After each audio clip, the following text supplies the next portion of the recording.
अच्छा जी, इस वक्त मैं तकरीबन आधे घंटे से यहाँ पर मौजूद हूँ, लेकिन समंदर का जो कलर है वो एकदम से यहाँ पर जो है वो चेंज हो चुका है। मट्टी मट्टी सा कलर हो गया, इसका ग्रे टाइप का जो है वो कलर हो चुका है। जब हम यहाँ पर आए थे तो ये समंदर का कलर चेंज था, या तो मेरे ख्याल में समंदर बैठ गया, इस वजह से जो है वो कलर चेंज हो गया, मुझे समझ ही नहीं आ रहा। इस साइड से जो है काली घटाएँ आ चुकी है, बारिश का फुल जो है वो मूड हो रहा है, मतलब सीज़न जो है बारिश का स्टार्ट होने वाला है। तो ये आपको दिखाना था कि ये कलर जो है वो क्यों चेंज हुआ है समंदर का, ये मुझे ज़रा समझ नहीं आई।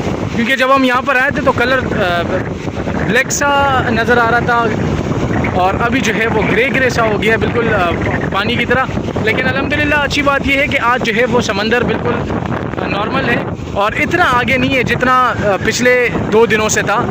और शायद दूसरे इलाकों में जो दूसरे कोस्टल एरियाज़ है, कराची के इब्राहिम हैदरी, मुबारक विलेज और ये गडानी साइड वगैरह, वहाँ पर जो है वो पानी का बहाव ज़्यादा है, क्योंकि तूफ़ान जो है उसी साइड से गुज़रेगा। और कराची की तरफ अल्हम्दुलिल्लाह जो है वो खैर खैरियत है, यहाँ की तरफ जो है वो इतनी वो नहीं है जितनी जो है वो बताई जा रही थी।